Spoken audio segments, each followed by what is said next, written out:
하지 마비를 동반한 경추 척추증은 시기를 놓쳤을 경우에 수술을 하더라도 회복이 잘 안 되는 경우가 많습니다.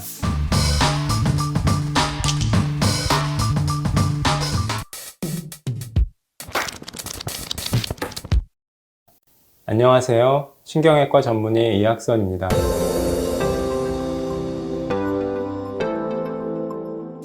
경추 척추증이라고 혹시 들어보셨나요? 생소하지만 심하면 사지마비까지로도 이어질 수 있는 질병인데요. 이번 편에서는 경추 척추증에 대해서 알려드리도록 하겠습니다. 척추증이라는 말은 척추의 퇴행성 변화를 뜻합니다. 척추뼈 사이사이에 있는 물렁뼈, 디스크 주변에 석회화되면서 딱딱해지는 경추에 생기면 경추 척추증, 요추에 생기면 요추 척추증, 이렇게 말씀드릴 수 있습니다. 경추는 머리를 항상 받치고 있습니다. 누워 있을 때보다는 앉거나 서 있을 경우에 특히 디스크나 주변의 인대 조직 압력이 올라가게 됩니다. 따라서 고개를 오랫동안 숙이고 있거나 특히 요즘같이 스마트폰을 많이 보거나 컴퓨터, 모니터라든지 TV를 고개 숙인 상태에서 오래 보게 될 경우에는 디스크 압력이 올라가면서 이런 경추 척추증의 발생 위험을 높일 수 있습니다.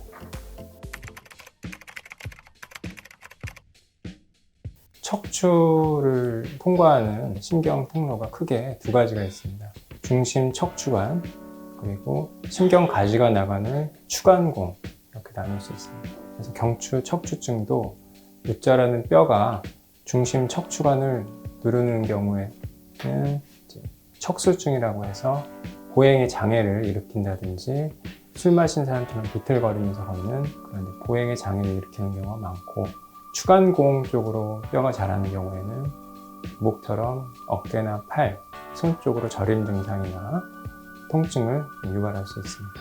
좀 증상이 심한 분들은 진행되는 경우가 많습니다. 그런 경우 엑스레이 상에서도 뼈가 자란 게 보일 수 있습니다. 정확한 진단은 MRI를 찍어본다든지 해서 어느 정도 신경이 눌리는지 확인을 해서 확진을 하게 됩니다. 우선 목 디스크는 많이들 아시겠지만 목뼈 사이에 있는 물렁뼈, 디스크가 신경 통로 쪽으로 탈출이 되면서 신경 증상이 일으키게 되는데 대개는 급성으로 발생할 수 있습니다.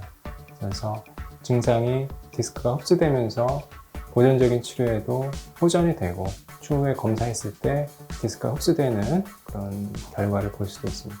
이와는 달리 경추 척추증은 뼈나 인대, 디스크 주변에 골화로 인한 석회로 인한 증상이기 때문에 점차 진행하는 그런 특징을 갖습니다.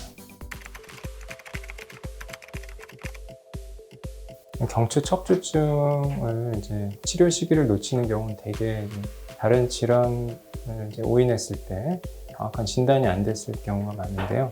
중심 척추 신경이 눌리는 경우에는 하지 마비가 올 수 있습니다. 이런 경우 뇌졸중과 감별이 필요하고요. 또 경추 척추증은 증상이 서서히 진행하는 경우가 많습니다. 따라서 치료 시기를 놓칠 수 있는데요. 특히 하지 마비를 동반한 경추 척추증은 시기를 놓쳤을 경우에 수술을 하더라도 회복이 불가능한 경우가 많고, 또한 팔이나 손 쪽으로 저림 증상 또는 감각의 저하나 근력의 위압 등도 시기를 놓쳤을 경우에는 회복이 잘 안 되는 경우가 많습니다. 따라서 처음 질환에 대한 감별 진단이 중요합니다. 첫 번째는 하지마비를 동반한 뇌졸중과의 감별, 그리고 팔로 나타나는 저림 증상이라든지 근력 저하는 목 디스크와도 감별이 필요할 수 있습니다.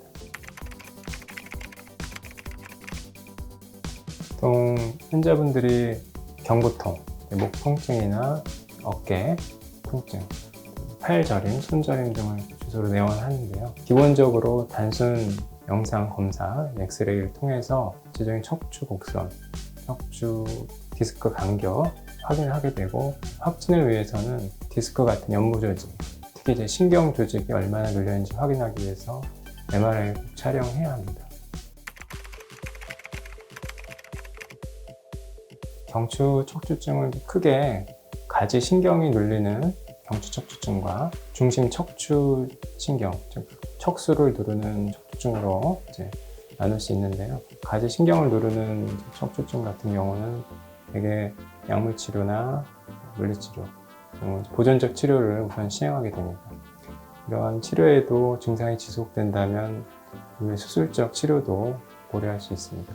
다만 이제 중심 척추 신경을 누르는 경추 척추증은 하지마비가 진행할 수 있기 때문에 1차적으로 수술적인 치료를 우선 고려합니다.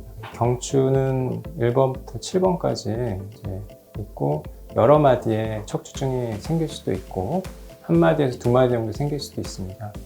그래서 그 범위라든지 정도에 따라서 수술적 치료를 고려하는데요. 대개 한 마디에서 두 마디 정도는 전방, 목 앞쪽에서 접근해서 튀어나온 신경을 누르는 조직을 직접 긁어내는 치료를 하고 여러 마디에 걸쳐서 있을 경우에는 간접적인 뒤쪽에 후궁을 절제해서 간접적인 감압 치료를 시행합니다.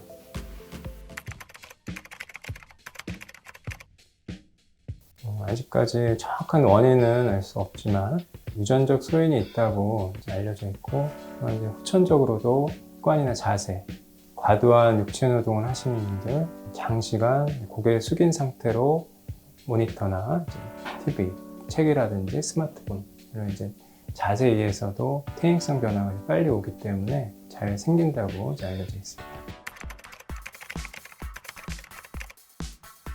경추 척추증을 예방할 수 있는 평소 생활 습관으로는 장시간 앉아있을 경우에 고개를 오래 숙인 자세로 앉아있지 않도록 자주 스트레칭을 해주거나 TV 또는 컴퓨터 모니터, 책을 볼 경우에 눈높이를 맞춰서 보시는 생활 습관이 필요합니다. 특히 잠을 잘 경우에는 높은 베개를 사용하지 않도록 낮은 베개를 사용하시는 것이 중요하고요. 가급적이면 평소에 걷기 같은 유산소 운동을 통해서 척추 건강을 하시는 것이 좋겠습니다. 지금까지 경추 척추증에 대하여 알려드렸습니다. 오늘 내용을 잘 숙지하셔서 건강한 생활 하시길 바랍니다.